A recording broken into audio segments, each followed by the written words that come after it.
شهر رمضان الذي أنزل فيه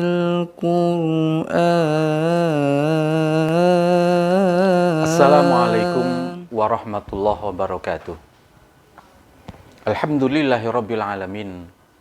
Wa bihi nasta'inu ala umuri dunya waddin. Wassalatu wassalamu ala nabiyyina Muhammadin wa ala alihi wa sahbihi ajma'in, amma ba'd. Kami muliakan Bapak dan Ibu dimanapun berada, dan para peserta didik dimanapun juga berada, as-shaimin was-shaimat yang dirahmati Allah Subhanahu wa Ta'ala. Sudah berada di hari-hari penghujung bulan Ramadan. Kita akan segera menyelesaikan bulan Ramadan. Kita akan segera tidak berpuasa. Persisnya pada tanggal 1 Syawal, hari raya Idul Fitri. Idul Fitri itu kembali tidak berpuasa, kembali makan minum.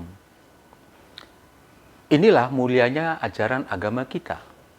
Kita sudah diarahkan, diajak untuk beribadah selama bulan Ramadan.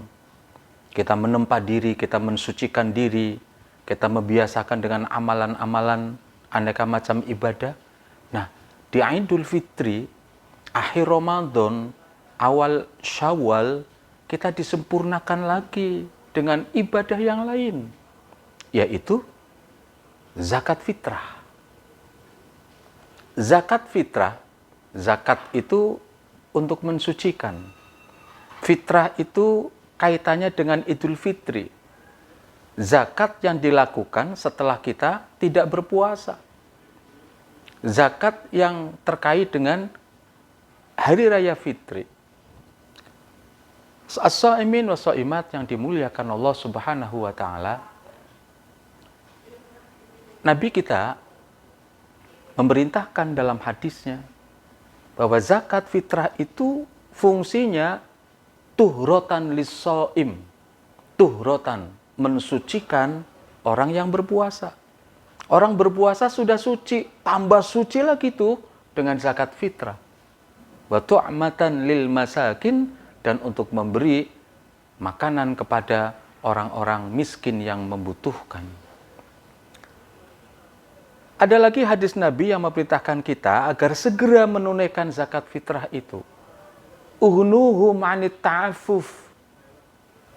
Penuhi orang-orang miskin itu, biar jangan sampai berkeliling untuk mencari makanan. Di sini yang perlu kita tekankan, biar mereka itu, orang miskin, jangan sampai berkeliling. Sekarang ini, mungkin juga dahulu, kita lihat kan, banyak orang-orang miskin berkeliling minta zakat fitrah.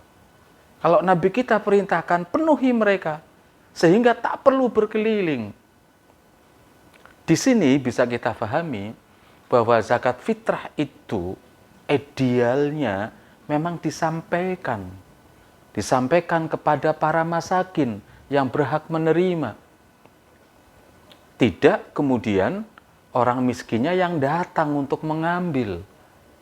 Disinilah peran para panitia penyalur zakat fitrah yang biasanya muncul bak jamur di musim hujan.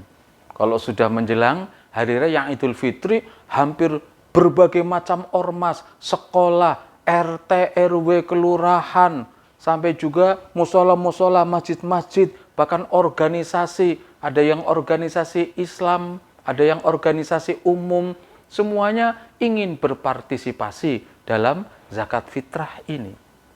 Ada hal yang kurang elok sepertinya ketika muncul banyak sekali panitia zakat fitrah.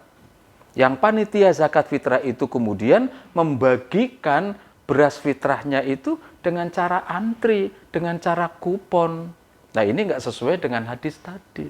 Apalagi andai para panitia itu merasa jadi amil, padahal mereka bukan amil. Karena kalau amil resmi itu, mereka akan ditunjuk.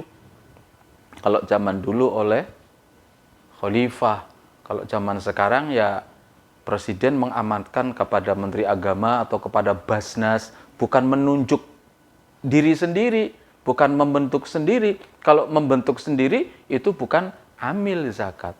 Yang jadi masalah kalau seabrek panitia itu merasa jadi amil, dan amil itu berhak mengambil dari harta zakat, kemudian mengambil juga jatah dari beras fitrah itu, inilah yang kemudian salah. Kalau setiap panitia merasa begitu, mengambil begitu, berapa banyak se-Indonesia ini porsi yang diambil oleh panitia?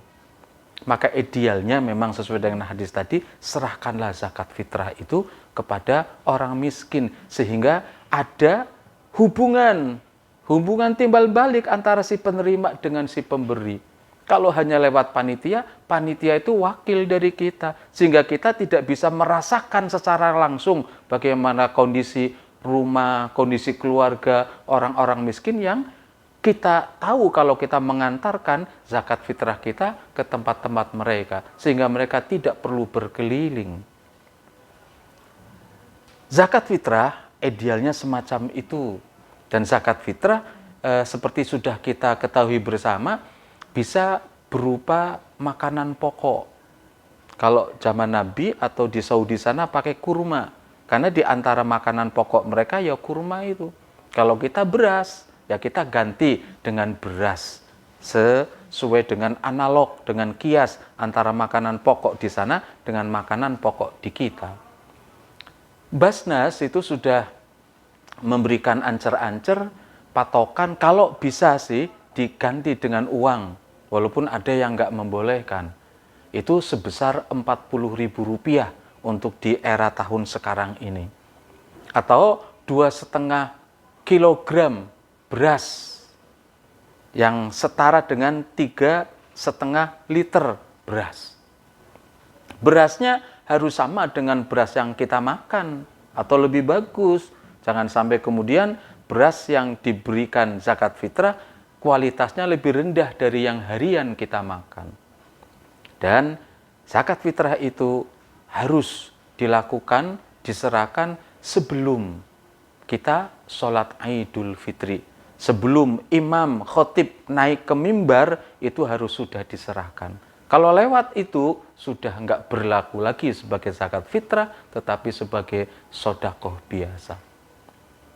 Ini menunjukkan bahwa zakat fitrah itu kesempurnaan dari agama kita, ajaran agama Islam, ada zakat mal tahunan, ada puasa Ramadan. Nah, di hari raya Idul Fitri itu lebih disempurnakan lagi dengan zakat fitrah.